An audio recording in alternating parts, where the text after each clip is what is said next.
What's going on, guys, and welcome back to the world's okayest physical therapist podcast. And today we're going to be moving on to part 2 of this series. But first and always, please don't forget to check out the Patreon. That's what makes this possible. Please also consider checking out 10,000 to get yourself a pair of shorts, shirt, or pants and get 15% off with the code below. And everybody, please take the time to like, comment, and share this with everyone that you know, as I'm sharing my experience and my knowledge so that we can all navigate this labyrinthine Byzantine thing that we call the American healthcare system. But today we're delving into part 2 of the Is PT Unprofessional Now?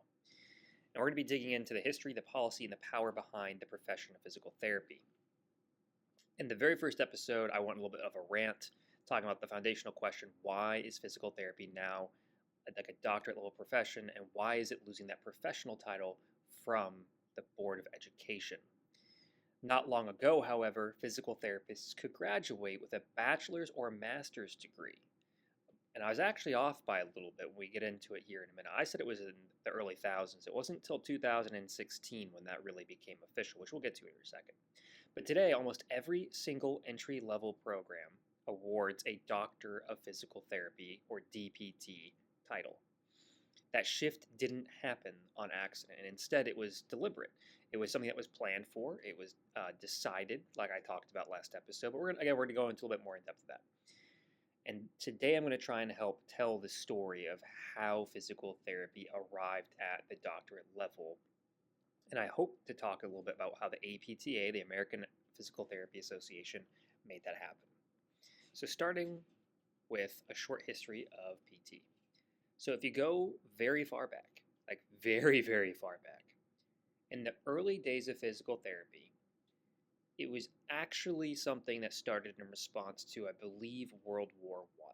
So all these soldiers are getting injured in World War I, and there is a plan to try and rehabilitate them, teach them how to use crutches, get them up and moving and out of the bunks after they've had surgery. And it was almost exclusively a female-dominated field. And eventually what ended up happening circa World War II as well is they decided to make a certificate program.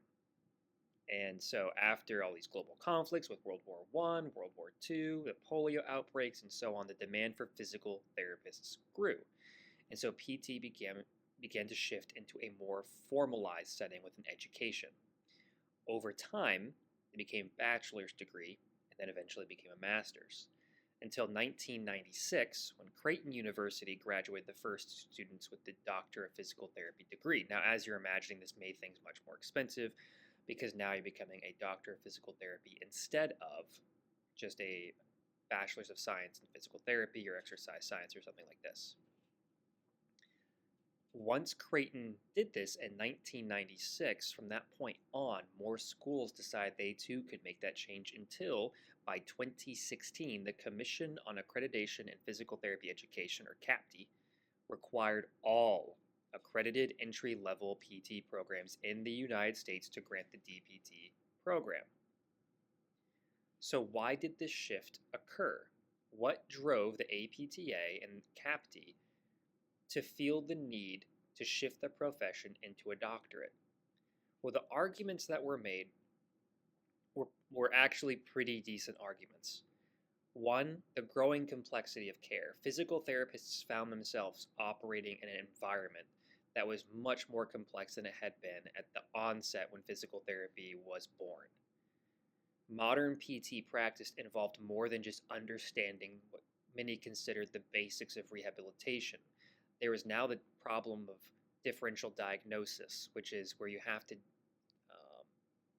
kind of narrow yourself down to a few different diagnoses and discover which one you think is the most likely based on the patient's signs and symptoms. There's more complex morbidities. So as America became growing older and older and more unhealthy, there's more and more comorbidities to deal with. And keep in mind, when you're back in the 40s and 50s, even 60s, there's not a lot of comorbidities that they're really going to know about to the same extent that they know about today. So knowing that there's more complex morbidities means that you should probably have more education in order to handle these comorbidities and to know do's and don'ts with them. There's also prevention, of course, that comes into this. So doing these things to prevent this from happening. Research, as well going into this. So having to be well read in all of the different types of research papers. So knowing the difference between like a case study versus a cohort study, knowing something that's um, knowing the different levels of evidence, knowing one that's like forward looking, so it's like a cohort study going that's progressive going to the future versus one that's retrospective looking into the past and trying to tie connections into the past that may or may not have been the intent of the original paper, but like versus one going forward where it's like here's clearly what we're looking for as this cohort of people progresses. Professional parity. Education leaders said that physical therapists needed credentials comparable with other doctoring professions such as medicine, chiropractor, and dentistry to reflect the knowledge base and skills that are required. It's kind of the idea of, hey, we don't want to get left behind. Physical therapy isn't something that should be left behind. It's at least on parity with X, Y, or Z. And then vision and identity. In 2000, like I talked about, the APTA adopted its Vision 2020 statement, envisioning PT as a doctorate level, autonomous, first contact profession with direct access for patients. Now, that's quite the statement. Let's break it down real quick.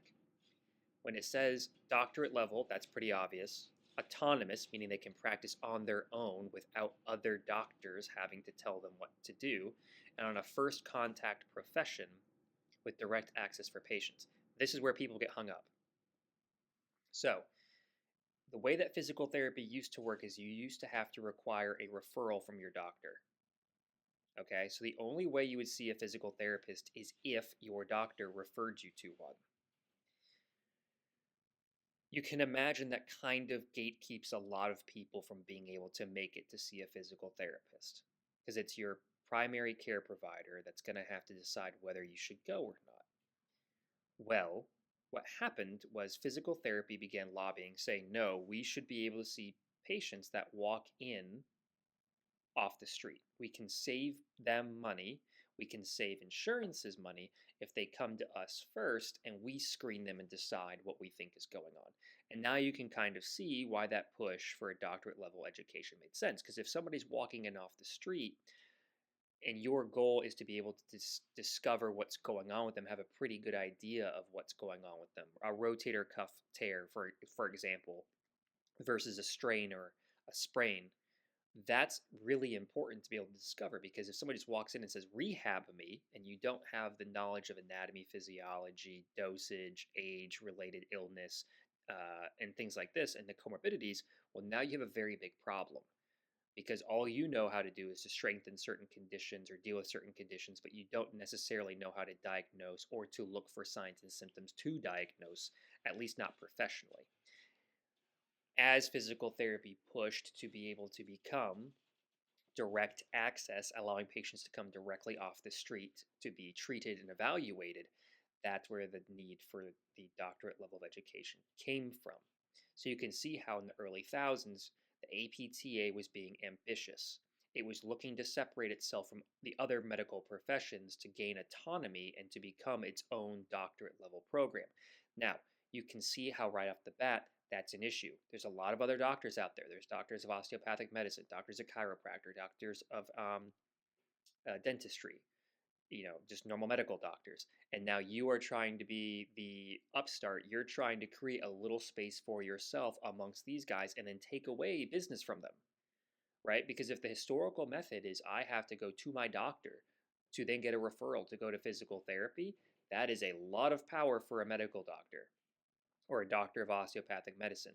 They get to decide who goes where and why. You take away that power, you take away all those visits, you take away all the charges they're able to make monetarily. That means the patient doesn't have to come to them. That's money they're not making. That means the physical therapist is now starting to impede on that doctor's sources of income. Now, again, all this changes once you have Obamacare because then the number or the ratio of patients to doctors radically changed and a whole bunch of things changed, which I will get into now. But suffice to say, before Obamacare happened, this was seen as a threat because you're taking away business from other doctors and you're trying to siphon them and bring them directly to you so you, as your profession of physical therapy, can make more money. But on the flip side, it also tends to work better for the patients because when they come in to see a physical therapist who's a movement specialist, they can more quickly identify certain things and say, yeah, you should go talk to your primary care provider and get imaging done because I think this is that. Or they can say, hey, I think you just rolled your ankle. Let's do some PT first before we worry about going and seeing your doctor. That's the intent that physical therapy had, was to save people money, to save time, and to help people get better. But I would be lying if I didn't tell you that it's also a little bit of a, hey, how can we as a profession also make some money? So all this resulted in this standardizing of the entry level degree to have the Doctor of Physical Therapy program to prepare for full autonomy, and to be the first contact professional to meet a patient. That was the intent, right? That's why it had to become doctorate level, and why it was designed, why the APTA was designed for it to be autonomous. So, what are the consequences and criticisms? Well, the shift to the Doctor of Physical Therapy program brought trade offs and significant implications for physical therapists, physical therapy assistants, and the healthcare system as a whole. The number one most noticeable thing is the increased educational costs and student debt associated with the degree, just like any other doctorate. The doctoral education typically means, well, it does mean, it doesn't typically mean, it does mean higher tuition, longer time in school, more debt. And for many, the debt versus income gap looms especially large when it comes to physical therapy, because physical therapy salaries do not keep pace with the debt burden, and they do not match other doctorate programs. Doctors of physical therapy typically are not making anywhere near as much as other doctors are, because the profession hasn't picked up, as other professions have, in terms of making more money. So your salary is not reflective of your doctorate level education, like a doctor of osteopathic medicine, medical doctor, or dentist, for example, would. So that's a pretty big hit, that the APTA banked on all this working out, and then you don't have wages increasing as expected. That's that's kind of a big deal when you create a doctorate level program and then you get doctorate level debt with not doctorate level pay. The barrier for mobility from PTA to PT. This is one that's very important and it's often overlooked. Before the Doctor of Physical Therapy requirement happened, there's a ladder. Some PTs started at bachelor's or master's, and their physician therapy assistants could more realistically transition from being a PTA to a PT, because all they would be doing is spending time in the clinic, learning movements, learning how the PTs did things, and they would have ambitions to become a PT themselves. And so what would happen over time is, as they worked, and let's say that this clinic said, hey, we'll pay for you to go to school, we'll get you your degree in physical therapy, they would be literally born, bred, and raised in a PT clinic, seeing how things were done, understanding how they were done, go get their degree, go from being a PTA to a PT, and the cycle would continue. You could bring somebody else in who's a PTA who one day has ambitions of being a PT, and you had a pretty clear hierarchy of how you get from point A to point B. You may not want to be a PTA forever, you want to be a PT, and there's a pretty clear pathway to get there. Well, now you add in the Doctor of Physical Therapy, and that shifts the goalposts pretty far away. So after the Doctor of Physical Therapy became required, that path narrowed specifically. Community college physical therapists, assistants trying to advance into clinical PT, that path became much harder. And some even say that it reduced the diversity of the profession. Now, to be 100% clear, reducing the diversity of the profession, physical therapy has always been a female-dominated profession. It still is to this day. So whenever anybody talks about diversity and stuff within the profession, it's always been a historically diverse profession. So how much it's been diminished by, I don't think is really measurable. But it definitely made upward mobility much more difficult. A lot of people that wanted to become physical therapists, that were physical therapy assistants, this pretty much shut them out from being able to go that path. I shared with you guys that I was able to do it from being in the Army and using the GI Bill, and that was how I had my upward mobility. But I wouldn't have been able to afford going to grad school if I hadn't done that either. So just a little bit of that barrier for upward mobility. And like I hinted about, so that return on investment, a lot of people are making the argument that Doctor of Physical Therapy mirror what they mirror other professions in terms of what they have to know and how they're educated, but they don't mirror in terms of pay or autonomy, and they are still relegated to having to go to a doctor, a medical doctor or doctor of osteopathic medicine, etc., for referrals in some cases, because a lot of insurances will not send patients to physical therapy unless they have a doctor's referral. So the whole idea of autonomy still hasn't come full circle. So you go and get your doctor of physical therapy, being trained and being told you should be autonomous, that you should be able to see patients right out the gate. And instead, you're still having to be subservient to whatever a medical doctor says.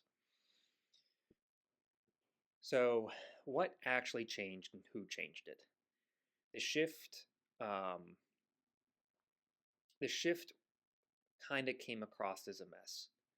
It was driven by a coalition of people, academic institutions, who of course wanted to make more money, accreditation bodies, who of course wanted to make more money, and the profession's national association, who also wanted to make more money.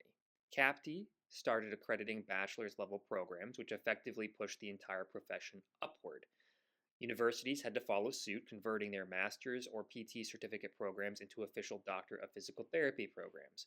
And many of the programs had to phase out their older tracks, and that took place over the course of about a decade from 2006 to 2016.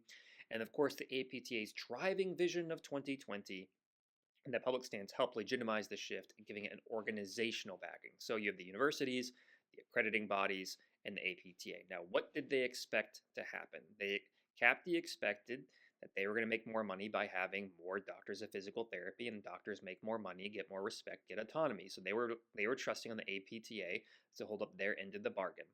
The universities, they don't really care as long as they're making more money. If you're telling me as an accredited body that you are going to force everyone that's a physical therapist to become a doctor of physical therapy, well, I'm going to make a doctor of physical therapy degree and I'm going to price it as such. And I'm going to hire physical therapists to come in and to teach it. And I'm also going to have the APTA coming on campus to talk about how important it is for these things. So there's a little bit of a stronger alliance between the universities and the APTA than there is with CAPTI, at least in my opinion. But all three of these guys, these organizations, different organizations, came together to make a push.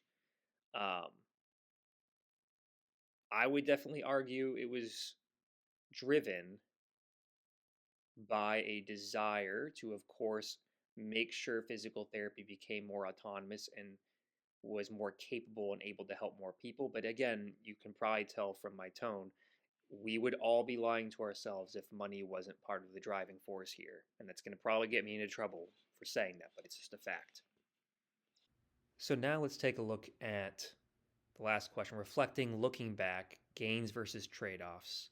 What did the DPT era achieve and what did it cost? Well, what did it gain us? It gained us standardized entry-level credentials. Everybody has to be a doctorate. It expanded our scope and legitimacy, so physical therapy was going to be recognized more and more as a legitimate profession. And it better prepared physical therapists, doctors of physical therapists, for complex patient care and clear identity as movement and rehab doctors and specialists. They definitely sought out to do that. I would definitely say that it achieved those things. But the trade-off is the massive increase in student debt, the reduced upward mobility for physical therapy assistants. Questionable is a light way of saying it, return on investment for any graduate, and massive risk of burnout under current reimbursement models. And I kind of have to go on a tangent here. Keep in mind, remember when I said this, physical therapy was trying to be the usurper here. And when you look back at the three different groups of people we talked about that helped make that possible, it was the universities, CAPTI, and the APTA. Notice who they're missing. There's no one in the insurance world that's going to go along with this. I think they assumed by building it, the insurance companies would go along. And I think what happened here, and I will lay this at the feet of the APTA. Midway through their APTA 2020 vision, the healthcare landscape radically changed. And it doesn't really seem like they did a good job modifying their vision to take this into account. So in hindsight, the one of the things that made APTA special was the upward mobility from PTA to PT and then being able to treat people. But in this desire for being the usurper, for coming in and getting more money as a profession, getting more recognition and autonomy and professionalism, and being able to see patients coming in, walking off the street, in the desire to do all those things, it's like they missed one of the critical key groups that would have made that happen, the private sector itself. And like I talked about last episode, the APTA is just so horrendously bad at lobbying. It's been their Achilles heel for at least 20 years. And them missing that, it's just, in hindsight and reflection, it's probably what's going to do the most harm, is that we never even tried to get some of those insurance companies on board or anything like that. I mean, direct access does exist, which we'll be talking about next episode, and that's what PT was banking on, and that's one reason why a lot of PTs are cash-based. But the insurance companies themselves don't really seem like they've ever gotten on board, and so I would say that is the single greatest failure of the APTA, of the universities, and of CAPTE, is they never got someone in their corner to join them and say, hey, we should reimburse these people as doctors. We should treat them as doctors. So that's my own 2 cents. Thank you for going through this episode with me. I know it's more dry. I have a few more episodes on this topic before we go back to the regularly scheduled conditions and rehab sort of podcast topics, but I thought this was important enough to share with everybody. So next episode, we'll be tackling direct access, what it is, why it matters, and how it shaped patient care. But I hope that you all learned something new and something informative, and it helps you better navigate the American healthcare system and understand how we got here. So, everybody stay healthy, stay fit, and stay awesome. Don't forget to like, comment, and subscribe, and share this with everybody you know, and I will catch you all in the next episode.